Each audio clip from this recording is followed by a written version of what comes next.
은혜 받으실 하나님 말씀은 요한계시록 5장 7절 말씀과 디모데후서 4장 1절의 말씀입니다. 어린 양이 나와서 보좌에 앉으신 이의 오른손에서 책을 취하시니라. 아멘. 디모데후서 4장 1절입니다.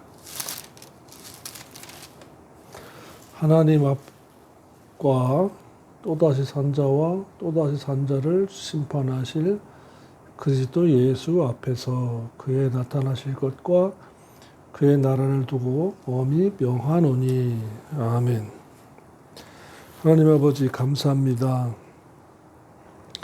천국을 소망하는 자들에게 천국에 들어갈 준비하라고 이와 같은 귀한 말씀 주셔서 감사합니다. 저는 목회 보고하고 교인들은 생활 보고할 때에 심판주이신 예수 그리스도를 우리가 주님이라고 부르고 있을 때 거룩한 두려움으로 경건하게 지나도록 도와주옵소서. 우리의 삶이 이 땅에서 주님 손에 있음을 고백합니다. 주께서 가자라고 부르실 때에 아멘, 할렐루야 하고 갈 수 있는 항상 준비하는 예배하는 자들이 이 말씀을 통해서 되도록 도와주옵소서. 예수님의 이름으로 기도드립니다. 아멘. 사도 요한은 보좌에 앉으신 이의 오른손에서 책을 취하신 분이 예수 그리스도라고 했으며 그러므로 심판의 권세가 그분에게 있다고 했습니다. 또 공동 본문인 디모데후서 4장 1절의 말씀, 하나님 앞과 본문대로 본다면 또다시 산자, 또다시가 붙어야 맞습니다.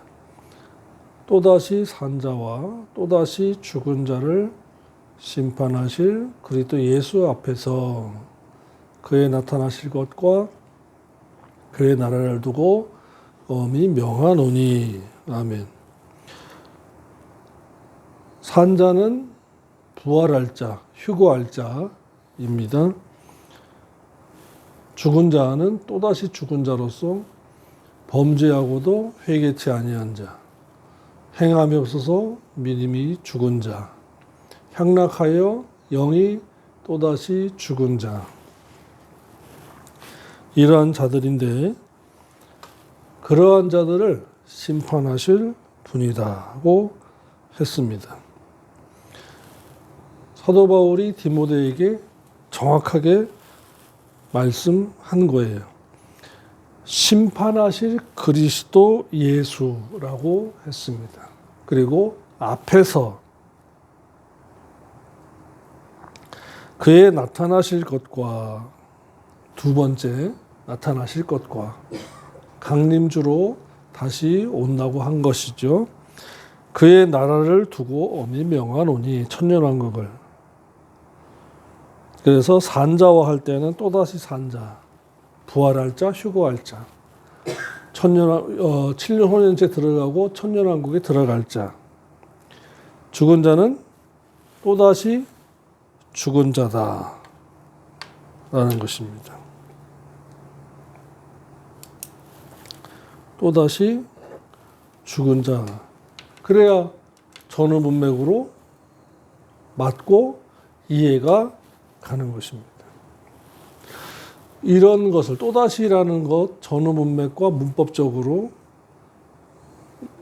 해석과 이해를 못하니까 죽은 자가 불신자구나 그런 말을 하지요. 그래서 또다시 산자와 또다시 죽은 자를 심판한다. 세 가지 부릅니다. 행함이 없어서 믿음이 죽은 자. 야고보서 2장 17절.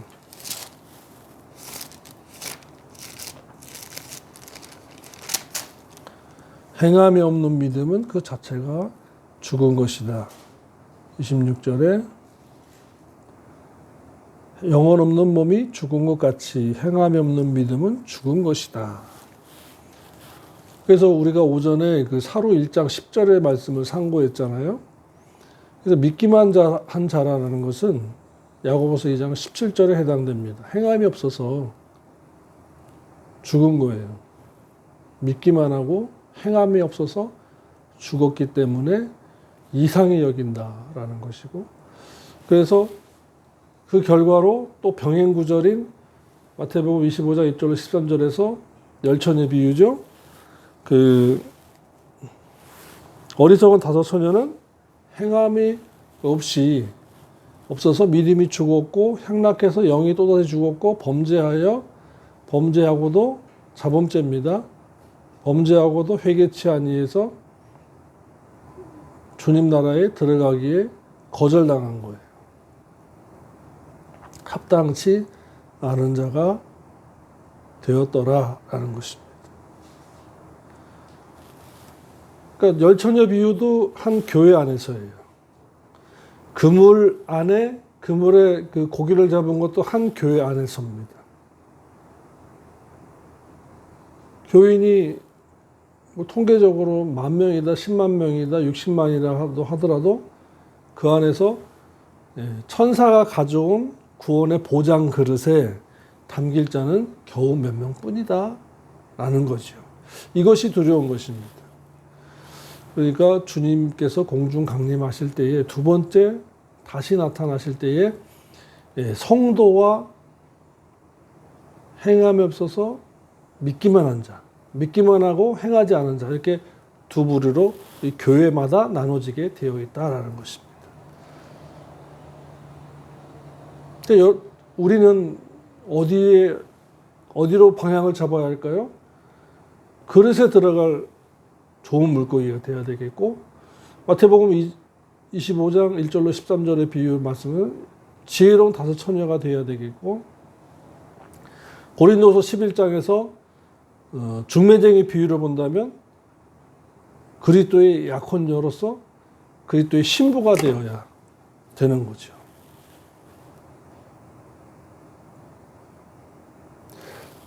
그래서 이 교회 그 설교자로서 목회는 건물과 숫자가 중요한 게 아니더라라는 것을 깨닫게 돼요. 건물과 숫자가 중요한 것이 아니기 때문에 목회의 포커스가 경건주의, 진리주의, 그리고 신부 단장시키는 것에, 세마포 단장시키는 것에 포커스를 맞추다 보니까 건물의 외형을 포기해야 돼요. 숫자 많이 모이는 것을 포기할 수밖에 없어요. 많이 모일수록 신부 단장하기가 힘들어요.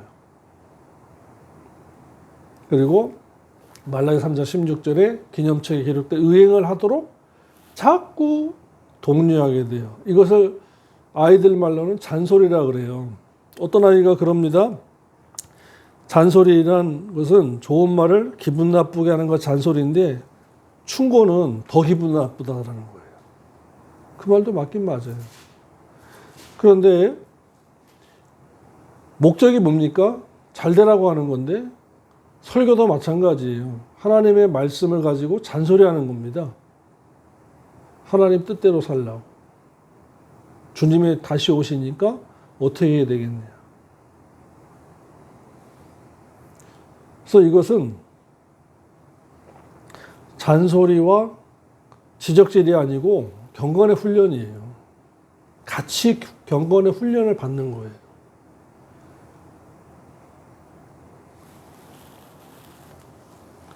왜요? 또다시 산자 되기 위해서, 부활할 자, 휴거할 자에게 합당한 자 되기 위해서 경건의 훈련을 해야 되는데 그 근본 지식이 뭐다? 주님이 또다시 산 자와 또다시 죽은 자, 심판하실 심판주라는 것을 알아야 됩니다. 그래서 그렇게 배우고 알고 깨닫고 보니까 첫째는 내가 또다시 산자가 돼야 돼요. 부활하기 합당한 자, 휴거하기 합당한 자. 신랑과 신부로 비유하면 혼인잔치에 들어가기에 합당한 신부단장한 자. 10처녀 비유 중에서 지혜로운 5처녀. 그물에 잡힌 물고기 비유한다면 구원의 보장그릇. 천사가 담을 구원의 보장그릇에 담길 자가 되어야 된다. 라는 것입니다. 그것은 주님의 은혜로 되지 않아요. 주님의 은혜로 구해주신 것은 원죄로부터 구속이에요. 흙에 기록된 이름에서 생명책의 기록을 바꿔주시는 거예요. 사망 권세 아래 눌려있던 자가 이제 하나님을 아버지라고 부르고 예수님을 주님이라고 부르며 생명싸개 안에서 거듭난 자까지는 은혜예요.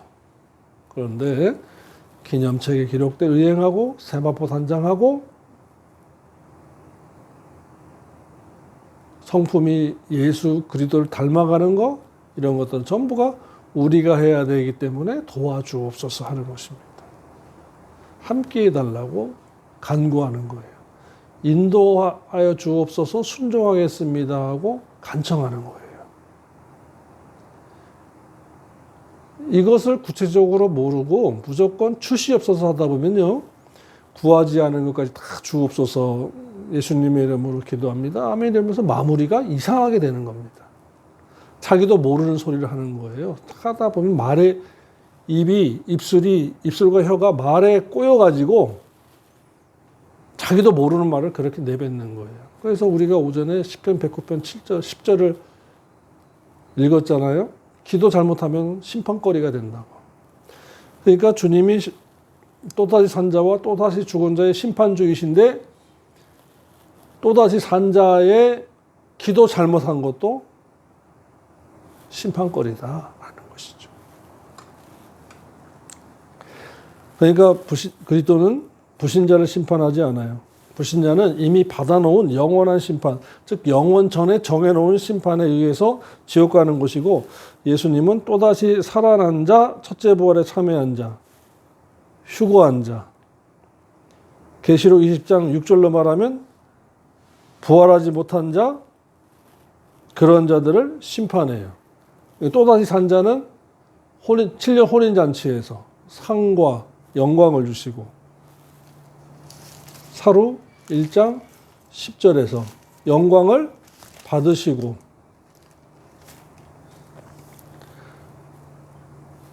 이게 7년 혼인잔치에서예요. 강림하실 때는 신랑으로 오시니까요. 신랑으로 오셔서 보라 신랑이로다 맞으러 나오라 이리로 올라오라 라는 그 음성을 듣고 올라온 신부들에게 성도들을 다른 고린도후서 11장 3, 4절로 말하면은 신부들에게 마태복음 25장 1절로 13절에서 지혜로운 5처녀 성도는 신부다. 영광을 받으시고 혼인잔치에 들어오니까 영광을 받으시고 신랑만 있어서는 결혼식에서 신랑이신 주님께서 영광을 받으실 수가 없어요. 혼자 계신데 영광을 받으실 수가 없어요. 신부들이 들어와서 면류관을 벗어드리고 찬양을 드리고 감사와 기쁨의 예배를 드리니까 영광을 받으시는 거예요. 근데 믿기만 자들은 7년 혼인잔치가 아니라 7년 대환란에 던져버리고 그때 미혹을 받아서 적그리스도에게 경배하거나 윤율적 표를 받거나 하는 자들은 둘째 사망의 심판을 받습니다. 그것이 1007년 뒤에요. 천년왕국 끝에.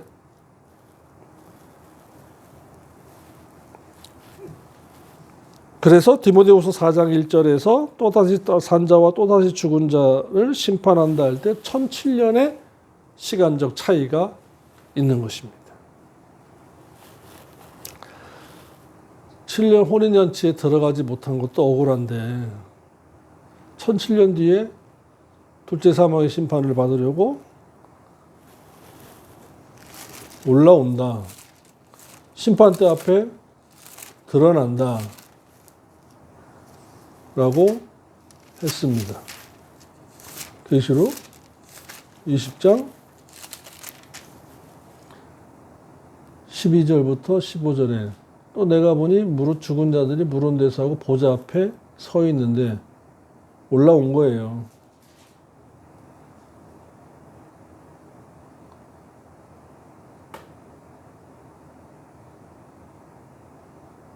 오절에 보시면 그 나머지 죽은 자들은 천년이 차기까지 살지 못하더라. 지옥에 있는 것입니다. 천년이 차기까지, 천년왕국이 끝나기까지 라는 거예요. 여러분, 지금 우리가 사람들은 경제적인 논리, 자본주의적 논리에 의해서 건물의 크기, 숫자, 예산결산 보고할 때 얼마의 예산이 지출됐고 얼마나 앞으로 세운다라고 할 때 그 교회의 경영 능력을 보잖아요. 근데 그것이 전부 다 하나님 앞에서는 쓸모없는 거예요. 뭐가 필요하냐? 진리의 말씀에 의해서 진실하게 했느냐? 신부단장 했느냐? 성품과 예수 닮았느냐? 자기가 범한 죄에 대해서 자백하고 회개했느냐? 주님을 사랑했느냐? 그 사랑은 입술의 사랑. 세상 노래는 다 입술의 사랑이에요. 감정의 사랑이에요. 그러면서 이혼하고 헤어지고 또 만나고 이혼하고 헤어지고 이혼하고 헤어지고 그러는 거예요. 그런데 하나님께 대한 사랑은 진리적 사랑이에요. 그래서 요한복음 14장 15절, 21절, 23절에 네가 나를 사랑한다는 네가 진리의 말씀을 가지고 사느냐? 이것을 사랑으로 보는 거예요. 그러니까 주님은 우리가 주님을 사랑합니다라고 할 때 입술의 사랑만으로 하지 않는다라는 것입니다. 계명을 가지고 지키는 것이라고 말씀했어요. 요한복음 14장 15절에 계명을 가지고 지키는 자라야 나를 사랑하는 자니라고 했고 요한일서 5장 3절에도 말씀하셨습니다. 하나님을 사랑하는 것은 이것이니 우리가 그의 계명들을 지키는 것이라.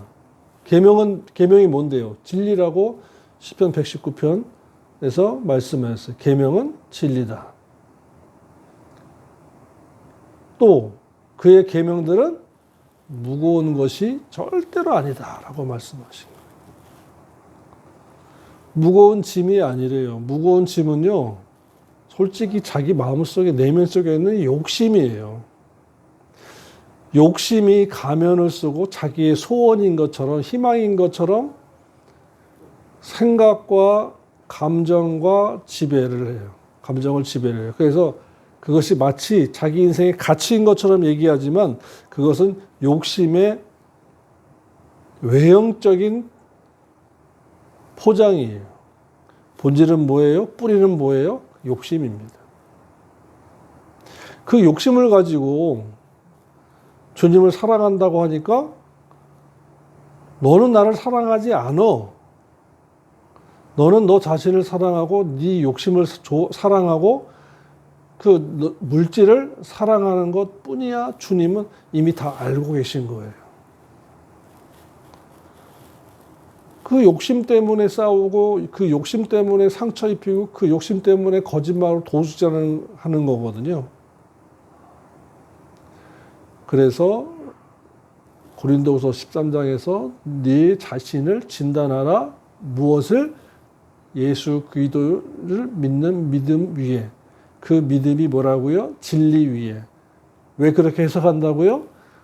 3절 내려와서 보니까 우리는 진리를 위하고 진리 외에는 아무것도 할 수 없다라고 말씀했기 때문에 전후 문맥에 의해서 그 자신이 믿음 위에 있는가를 진단하라. 그 믿음이 뭐다? 진리의 행함의 믿음, 히브리서 11장과 같은 것입니다. 행함의 믿음이에요. 행함이 없다면 네 안에 예수 그리스도가 계신 것이 아니다라는 것입니다. 너의 욕심이 가득 차 있다라는 것입니다. 그래서 두 주인이에요. 이 욕심이 바로 옷 입은 것이 물질이에요. 욕심이 옷 입은 것이 물질이고 그 물질이 나타나는 것이 거짓말이고 사기예요. 속이는 거예요. 그래야 쟁취하는 겁니까? 그래서 주님보다 더 사랑하는 그 무엇이 있는 자는 주님을 사랑하는 자가 아니라는 것입니다. 저와 여러분이 이번 주에도 지난 주간에도 얼마나 많은 거짓말을 했을까요? 다른 거짓말보다도 주님 사랑합니다. 실제로는 사랑하지 않잖아요. 자기 사랑하고 돈 사랑하고 쾌락 사랑하고 향락을 사랑하고 즐기는 걸 더 사랑하지 않습니까? 그런데도 주님 사랑해요 하면서 노래하고 찬양하고 합니다. 커버하기 위해서, 자기 자신을 위로하기 위해서. 그것을 잊지 말아야 돼요. 주님은 불꽃 같은 눈으로 우리의 마음을 감찰하시는 분이다라고 말씀했습니다. 그리고 행위를 달아보시는 분이다라고 말씀했습니다. 사무엘상 2장입니다. 지식의 하나님이 우리의 행동을 달아본다라는 했어요. 왜요? 심판하시기 위해서. 잘했느냐 못했느냐 가리기 위해서. 심히 여호와와 같이 거룩하신 이가 없으시니 이는 주밖에 다른 이가 없고 우리 하나님 같은 반석도 없음이니이다. 심히 교만한 말을 다시 하지 말 것이며 오만한 말을 너희 입에서 내지 말지어다. 여호와는 지식의 하나님이시라 행동을 달아보시느니라. 아멘. 또 6절로 7, 8절 여호와는 죽이기도 하시고 살리기도 하시며 주권의 하나님이죠. 음부에 내리기도 하시고 올리기도 하시는도다. 여호와는 가난하게도 하시고 부하게도 하시며 낮추기도 하시고 높이기도 하시는도다. 가난한 자를 진투에서 일으키시며 빚빚한 자를 거름더미에서 드사 귀족들과 함께 앉게 하시며 영광의 위를 차지하게 하시는도다. 땅의 기둥들은 여호와의 것이라. 여호와께서 세계를 그 위에 세우셨도다. 아멘. 주권의 하나님이시면서 지식의 하나님이세요. 행동을 달아보시고 그 행동을 달아보시는 이는 우리를 살리기도 하시고 죽이기도 하시고 높이기도 하시고 낮추기도 하신다라고 말씀했습니다. 그분이 심판주래요. 우리는 그분을 하나님 아버지라고 하기도 하고 주여 주여라고도 합니다. 그런데 왜 삶은 언행은 그분을 의식하지 않습니까? 하셔야 돼요.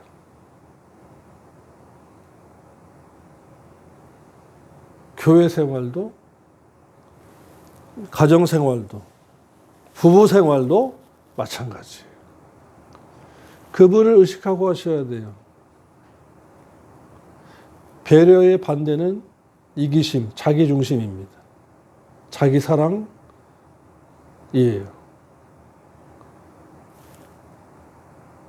하나님 사랑은 자기를 부인하는 거예요. 하나님을 사랑하지 않으니까 자기 사랑, 돈 사랑, 쾌락 사랑을 하나님보다 더하며 라고 했는데 그것이 말세에 믿는 자들의 모습이다. 그러한 자들이 사로 1장 10절에 믿기만 한 자들이고 그러한 자들은 주님의 두 번째 오실 때, 다시 오실 때에 주님께서 외면하시고 거절하시고 1007년 뒤에 둘째 사망의 심판의 대상으로 만나기를 원하신다라는 것입니다. 그러니까 우리 똑바로 삽시다. 진실하게 삽시다. 말씀대로. 두 번째로 그리스도께서 행위책에 기록된 대로 공의롭게 심판하신다고 했습니다. 보좌에 앉으신 이의 손에서 책을 취하니라고 했는데 책을 취해서 심판하시려고 하신다. 그러므로 예수님은 심판주라는 것을 가리키시고 심판의 대상은 누구다? 또다시 살아난 자, 첫째 벌에 참여한 자, 또다시 죽은 자, 첫째 벌에 참여하지 못해가 1007년 후에 살아날 자, 즉 최후의 심판을 받기 위해서 살아난 자를 심판하시는 거예요. 또다시 산 자와 죽은 자를 심판하신다는 말씀이 세 군데 있는데요.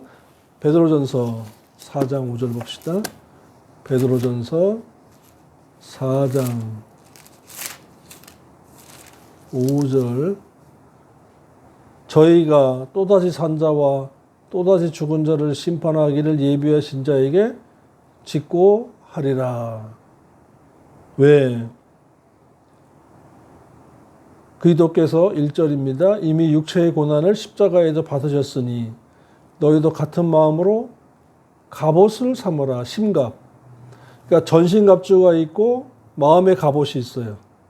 전신갑주는 행위의 갑옷이에요. 심갑은 마음의 인격의 갑옷이에요. 인격의 갑옷이 없으면 딱딱해요, 사람이. 그 후로는 다시 옛사람의 정욕을 쫓지 말고 오직 하나님의 뜻을 쫓아 육체의 남은 때를 살게 하려 함이라. 하나님의 뜻, 로마서 2장 18절 율법이에요.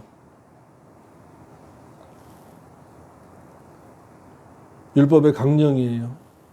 율법의 강령은 진리라고 했어요. 시편 119편에서. 너희가 음란과 정욕과 술 취함과 방탕과 향락과 무법한 우상 숭배를 하여 이방인의 뜻을 쫓아 행한 것이 진행한 때가 족하도다. 삶의 모양새가 똑같아진 것이 족하다. 삶의 모양새를 바꾸라는 거예요.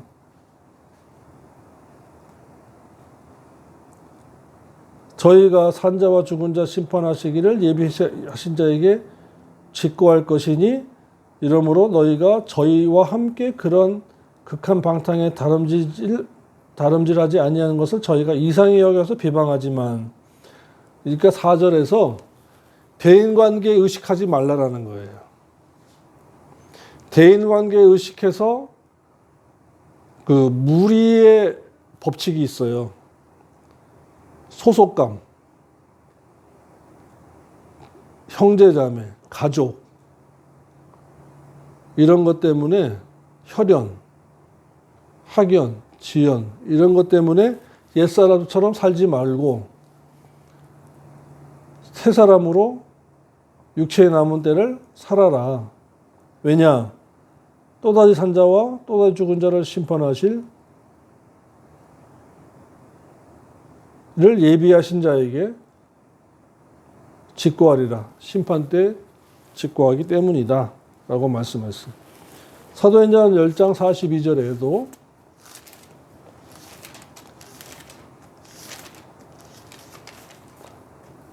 우리를 명하사 백성에게 전도하되 하나님이 또다시 산 자와 또다시 죽은 자의 재판장으로 정하신 자가 곧 이 사람인 것을 증거했다.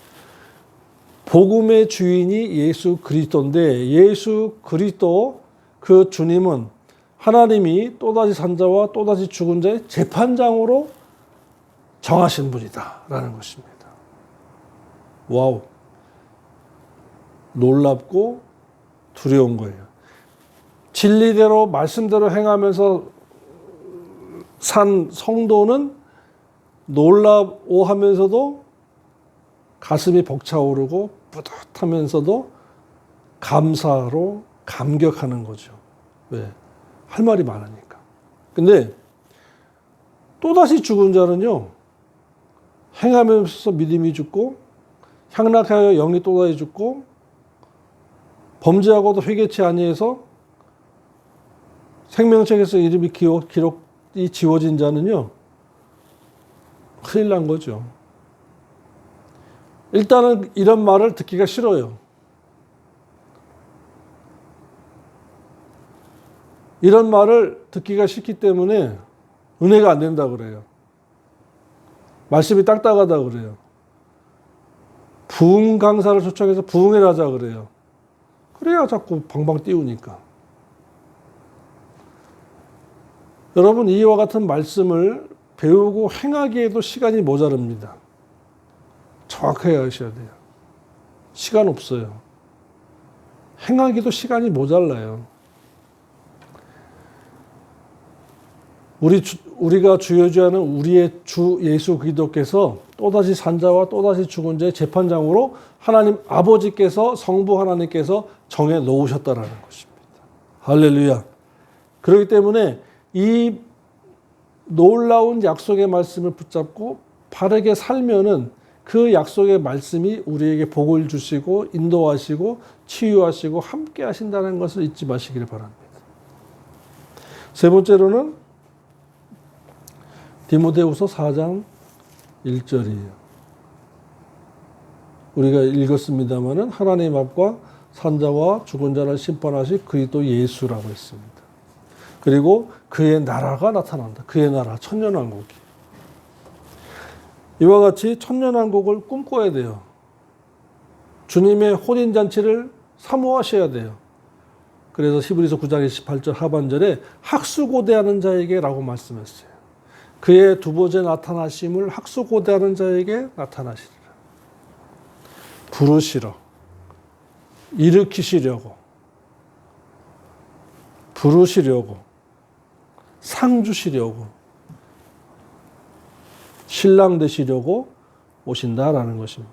그래서 주님은 초림 때에는 어린 양, 암노스, 죽을 양으로 오셨고 속죄제물로 오셨어요. 두 번째 오실 때에는 신랑으로 오시고 심판주로 오시고 아르니온, 영원히 죽지 아니할 하나님의 집에 어린 양으로 오시는 것입니다. 맞아요? 무섭죠? 그런데 그분의 심판은 공의롭습니다. 말씀대로 진리대로 행한 자에게 상과 영광과 존귀와 칭찬으로 갚아주시기 때문에 공의로운 거예요. 그래서 하나님 하늘나라에 세 분의 책이 있는데 생명책, 믿어서 생명책 이름이 기록된 자. 그런데 지워진다는 것을 기억하셔야 됩니다. 행함이 없으면 이름이 죽어서 지워져요. 범죄하고도 회개치 않으면 지워져요. 계시록 20장의 말씀 중에 15절입니다. 누구든지 생명책에 기록되지 못한 자는 불못에 던지우더라가 개역 한글이지만 원문에는 이렇게 되어 있습니다. 생명책에 기록된 이름이 지워진 자는 지워짐을 당하여 그 이름이 찾지 못한 자는입니다. 누구든지 불못에 지워짐을 당한다라는 것이 바로 범죄하고도 회개치 않은 것, 행함이 없어서 믿음이 죽은 자, 향락하고 믿음이 영이 또다시 죽은 자 등등이 지워짐을 당하는 것입니다. 우리가 여태까지 들었던 한국 교회에서의 선지식과 고정관념과 달라요. 그래서 원문이 중요하다라는 것입니다.